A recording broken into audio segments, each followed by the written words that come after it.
I'm at Davies. I'm the consulting managing director of the Leadership Club, and my background is steeped in all things culture and performance. So, Mhm. transitioning across from coaching within football into leading coaching within business. So, I ran pretty much all aspects of the people function at a unicorn brand called Gymshark across 7 years. And would just love to hear from you, kind of a bit of an intro on who you are.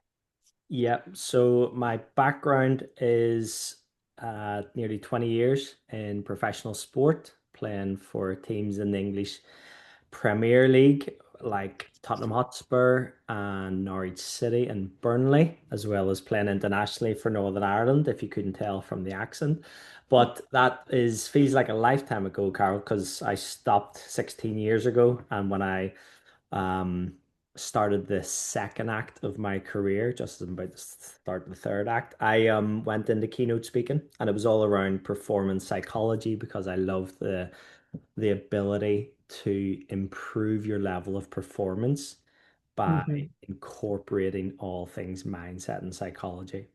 And so Hmm. after 20 years of almost the doing of how you actually achieve that level of performance in what can be described as like the most competitive and ruthless uh, Hmm. Hmm. sport or league in the world, and then going into the corporate world and then trying to share that theory. And so when I went and studied my master's in psychology, it really just Hmm. helped me understand the dichotomy of elite performance. How do you go and do something to the highest level? And then how do you understand the theory and those tenets of performance so that you can share it in a really concise manner with people Hmm. who are Hmm. ultimately tasked with being the best they can be in their roles every day? What was the kind of key inspiration? Is there kind of like a moment of where you go, oh, I'm going to go this way now? So for you, it was a huge transition from from sports to psychology and performance. And for Ad, it sounds like it was somewhat less of a intense shift, but still a very, very significant one. I'd love to hear like what did it? What shifted? Ad, go on, Ad. I think for me, it was the knowledge that what works in sport and in teams and is Hmm. there for all to see generally doesn't translate across into business for the most part. So functional teams in sport and dysfunctional teams in business. On the balance, do the two not translate into one? And for me, it was collective success in sport is very different to collective success in business. Mm. So the pressures of business mean that people tend to go insular and look after themselves. Mm. In a sporting context, you can't do that because you're letting the team down. So that was the big pivot point for me. They're basically saying that it was sort of an intense level of true collaboration at speed Yeah. was missing in business. Yeah. And I still believe that it is. Yeah. And it's also you have the opportunity to just revert the type of let's look after me. Whereas if I were to do that on a pitch or a playing field, if I was to look after me, then the head coach is just going, right, you're getting substituted, you're coming straight off because you can't do that as part of a high performing team. The Mm. only way that a high performing team works if all of those pieces of the team are operating at the highest level. Just a really simple example of that, Carol, is if I'm on the field of play and I'm up against my opponent, if I don't do my job, and that's obviously someone from your part of the world, very famous, Bill Belichick, just do your job.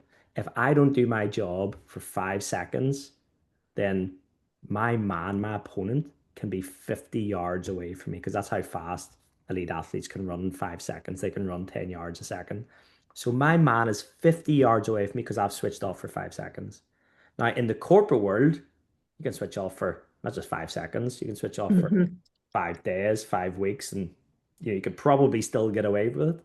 5 seconds in elite sport, you don't do your job, you're 1-0 down, you lose the game. Why'd you lose the game?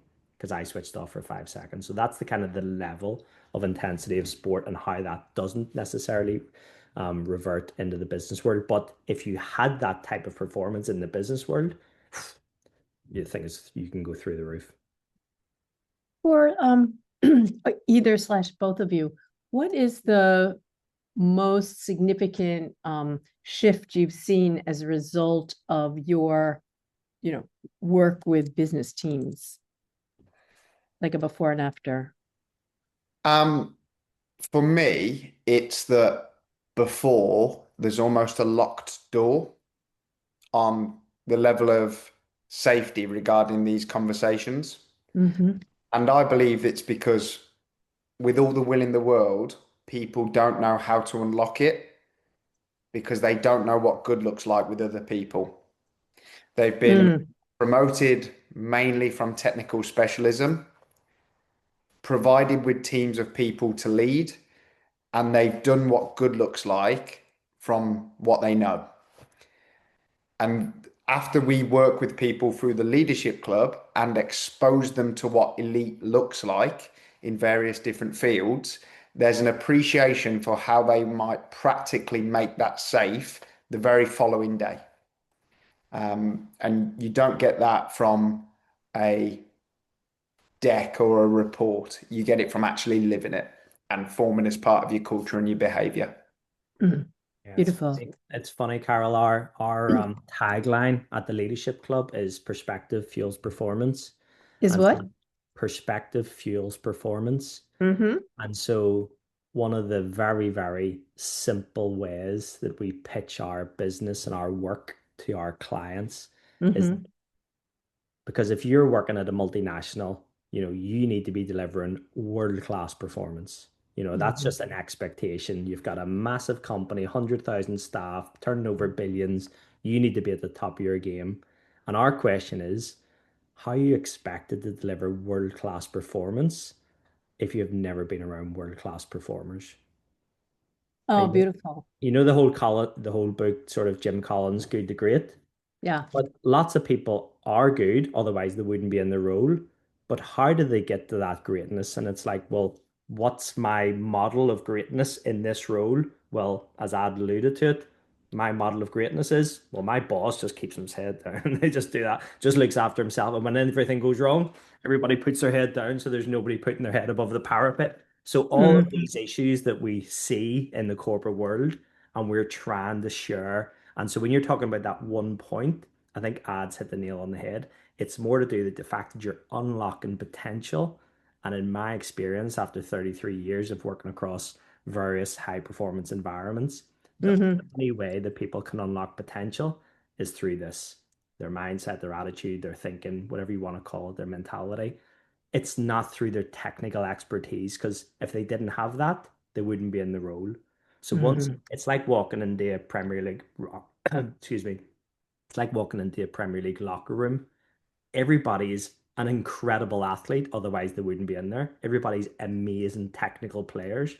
But once you start understanding and assessing the mindset and mentality of each player, that's where the huge variation comes in on a second by second or game by game basis. Because Mm-hmm. in general, most elite athletes are doing very, very little to zero to improve their mindset or performance. And I'll take that exact same question and apply that in the business world. How many people Mm-hmm. are going in to consciously try and improve their mental performance of what they're doing every single day? Mm-hmm. And when you ask that at conferences and in front of thousands of people on stage, you get a whole lot of crickets and a whole lot of Ah. tumbleweed just kind of blowing across the stage and out the other side, because everyone's like, yeah, I never really do much on that. And then it's like, I should probably work on that. And I'm like, you think so? Maybe.